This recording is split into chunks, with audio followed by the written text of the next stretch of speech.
నాన్న లేకుండా బ్రతకటం ఎంతో కష్టం. బాల్యంలో నాన్న తోడు, నాన్న నీడ, నాన్న ధైర్యం ఉండాల్సిందే. అది లేకుండా బ్రతకడం అంటే ఒక శాపమే. అందుకే స్కూల్లో అమ్మా నాన్న గురించి రాయమంటే ఆ కుర్రాడు అమ్మ గురించి బాగా రాసేవాడు, నాన్నంటే పేరు మాత్రమే రాసేవాడు. నాన్న గురించి అడిగినా అమ్మ చెప్పేది కాదు. దీంతో 21 ఏళ్ల నాన్న ఊహల్లో బ్రతికాడు. అతని పేరు రిన్ టకహట. అప్పుడే జపాన్లోని ఒసాకా యూనివర్సిటీలో డిగ్రీ ఫైనల్ ఇయర్ చదువుతున్నాడు. ఓ ప్రాజెక్ట్లో భాగంగా తల్లిదండ్రుల ఫ్యామిలీ ట్రీతో పాటు లైఫ్ స్టోరీని రాయమన్నారు ప్రొఫెసర్. సరిగ్గా అప్పుడే రిన్కు కన్ఫ్యూజన్ మొదలైంది. తన తల్లి, తాత, అమ్మమ్మ నుంచి మేనమామల వరకు రాశాడు. కానీ తండ్రి వైపు గురించి ఏమీ రాయలేకపోయాడు. తన తండ్రి పేరు తెలుసు, సుఖ్పాల్ సింగ్. ఉండేదేమో భారత్లో. దీంతో తన తల్లి ఒకప్పుడు తండ్రితో గడిపిన క్షణాలను గుర్తుకు తెచ్చుకొని వివరాలు చెప్పగా రాశాడు. అలా డిగ్రీ పూర్తయింది. కానీ రిన్కు తండ్రిని కలుసుకోవాలనే ఆసక్తి పెరిగింది. చిన్నప్పటి నుంచి నాన్న లేకుండా పెరిగాడు. తండ్రి ఇండియాలో ఉన్నాడని తెలుసు. నాన్న ఫోటోలు కూడా ఉన్నాయి.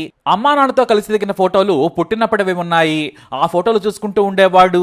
దీంతో చివరికి తట్టుకోలేక భారత్లో తండ్రి ఎక్కడ ఉంటాడో తన తల్లి చెప్పిన వివరాల ప్రకారం ఫోటోలు పట్టుకొని జపాన్లోని ఒసాకా విమానం ఎక్కేశాడు.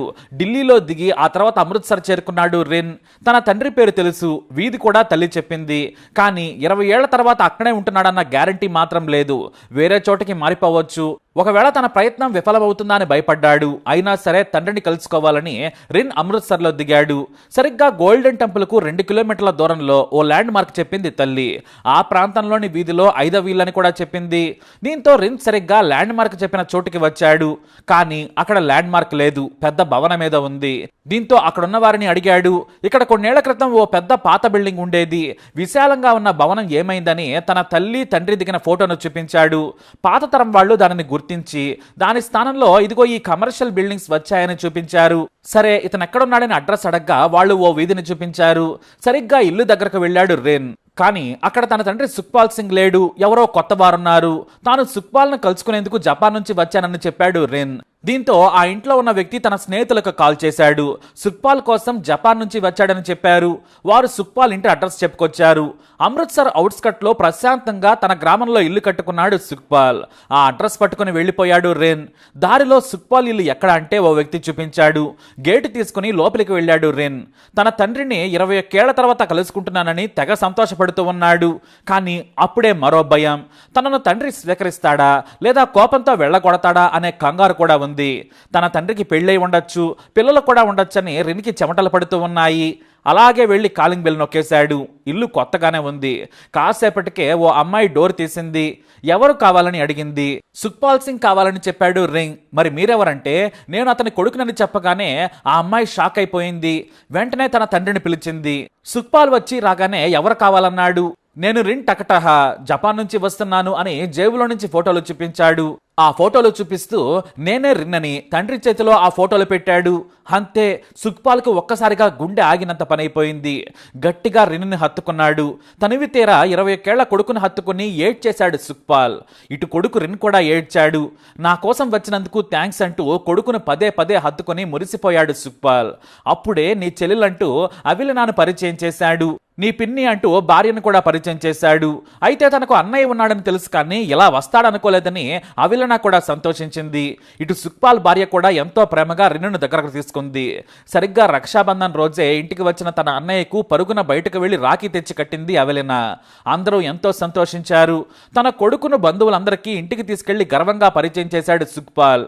21 ఏళ్ల తర్వాత తండ్రిని చూశాడు రిన్. ఎప్పుడో 2 ఏళ్ల వయసునప్పుడు కొడుకును చూశాడు సుఖ్పాల్. ఆ తర్వాత ఈ జన్మకు తన రక్తం పచ్చుకు పుట్టిన వాడిని చూడలేనేమో అనుకున్నాడు. కానీ తననే వెతుక్కుంటూ వచ్చిన కొడుకును చూసి ఈ జన్మకు ఇది చాలు, నా కొడుకు నా కోసం వెతుక్కుంటూ జపాన్ నుంచి వచ్చాడని మురిసిపోయాడు. ఇక నాకు అన్నయ్య వచ్చాడు, పెదనాన్న బాబాయ్ కొడుకులే కాదు అన్నలు కూడా ఉన్నారు, ఇప్పుడు నా సొంత అన్నయ్య వచ్చాడని మురిసిపోయింది రిన్ చెల్లెలు అవిలన. అయితే అసలు సుఖ్పాల్ తన కొడుకును ఎందుకు జపాన్లో వదిలేశాడు, ఆ తర్వాత మళ్ళీ ఎందుకు వెళ్లలేదనేది అదో ఖండాలు సముద్రాలు దాటిన పెళ్లి ప్రేమ కథ. 2001లో పని కోసం బ్యాంకాక్ వెళ్లిన సుఖ్పాల్ అక్కడ పని నచ్చలేదని ఇండియాకు వస్తున్నాడు.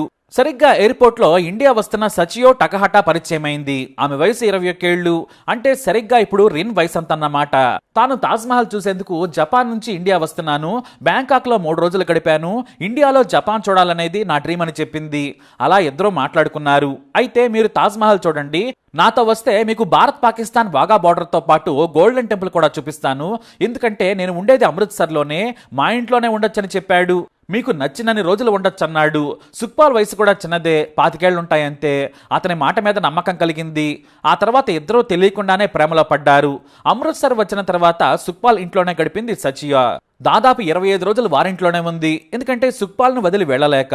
ఇద్దరు ప్రేమ పక్షుల్లా తిరిగారు. అతని తల్లిదండ్రులు కూడా పెద్దగా అభ్యంతరాలు చెప్పలేదు. అయితే ఇద్దరు ప్రేమించుకున్నారు. నేను జపాన్ వెళ్ళాక స్పాన్సర్షిప్ పేపర్స్ పంపిస్తాను, నువ్వు వస్తావా అని అడిగింది. నీ కోసం ఎక్కడికైనా వస్తానని చెప్పాడు సుఖ్పాల్. ఆ తర్వాత 2002లో రెక్కలు కట్టుకుని జపాన్ వెళ్ళాడు. అక్కడ ఇద్దరు పెళ్లి చేసుకున్నారు. ఏడాది తర్వాత 2003లో సుఖ్పాల్ సచియోలకు కొడుకు పుట్టాడు. కానీ ఇద్దరు కలిసి ఉద్యోగాలు చేసుకుంటున్న సమయంలో విభేదాలు వచ్చాయి.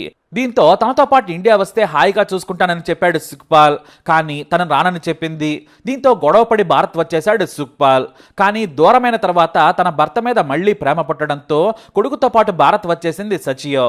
ఇద్దరు కలిసి 3 నెలలు భారత్లోనే ఉన్నారు. అయితే జపాన్లో ఉంటేనే మన బిడ్డ జీవితం బాగుంటుంది, నువ్వు కూడా రావాలని కోరింది. సరేనని మళ్లీ భార్య కొడుకుతో వెళ్ళాడు సుఖ్పాల్. కానీ మళ్లీ విభేదాలు వచ్చాయి.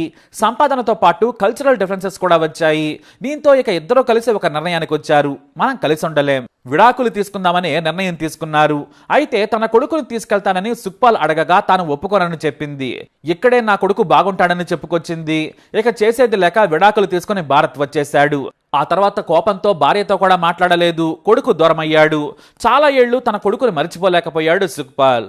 చిన్నపిల్లలను చూసినప్పుడల్లా తన కొడుకు కూడా ఇంత పెరిగి ఉంటాడని తన వాళ్లతో చెప్పుకునేవాడు. ఇక ఈ సమయంలోనే తల్లిదండ్రుల కోరిక మేరకు మరో పెళ్లి చేసుకున్నాడు. పాప కూడా పుట్టింది. ఇప్పుడు సుఖ్పాల్ సింగ్ కూతురు అవిలనా సింగ్ 9వ తరగతి చదువుతోంది. అలా తన జీవితంలో తానుండిపోయాడు. తన కొడుకుని ఇక కలుసుకోలేనని భార్యను తిట్టుకునేవాడు. తన కొడుకు పేరు కూడా మారిపోయింది. సుఖ్పాల్ వచ్చిన తర్వాత రిన్ టకహటా అని తన వంశం పేరే పెట్టుకుంది. పైగా తన భార్య వేరే పెళ్లి చేసుకుని ఉండొచ్చని భావించాడు సుఖ్పాల్. కానీ ఆమె పెళ్లి చేసుకోలేదు, కొడుకే జీవితంగా బ్రతుకుతోంది. సుఖ్పాల్ తనకు జపాన్ లో కొడుకు ఉన్నాడని తన భార్యకు కూడా చెప్పాడు. నీ అన్నయ్య జపాన్ లో ఉన్నాడని కూతురుకు నవ్వుతూ చెప్పేవాడు. అయితే సడన్ గా తండ్రిని వెతుక్కుంటూ వచ్చి తలుపు కొట్టడంతో సుఖ్పాల్ షాక్ అయ్యాడు. ఆ సంతోషంతో ఇప్పుడు ఉక్కిరిబిక్కిరవుతున్నాడు.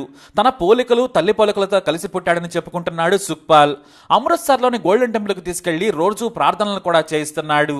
మీ అమ్మ నేను ఇక్కడే మొదటిసారి ప్రేమను తెలుపుకున్నాం, ఈ టెంపుల్ మమ్మల్ని కలిపిందని కొడుకుకు నాటి ప్రేమ కథలు చెబుతూ ఉన్నాడు సుఖ్పాల్. సిక్కు ఆచారాలు నేర్పిస్తున్నాడు. ఇండియా మొత్తం చూపించే పనిలో పడ్డాడు. అయితే సుఖ్పాల్ మొదటిసారి తన భార్యతో కూడా మాట్లాడాడు. రిన్ను జాగ్రత్తగా చూసుకోవాలని ఆమె పదే పదే చెప్పడంతో నీకేం భయం వద్దు, రిన్ నా కొడుకని చెప్పాడు. నా కొడుకుని నీకంటే బాగా చూసుకుంటానని అభయం ఇచ్చాడు. కొద్ది రోజుల తర్వాత కుటుంబంతో కలిసి జపాన్ వెళ్లేందుకు సిద్ధమవుతున్నాడు సుఖ్పాల్ సింగ్.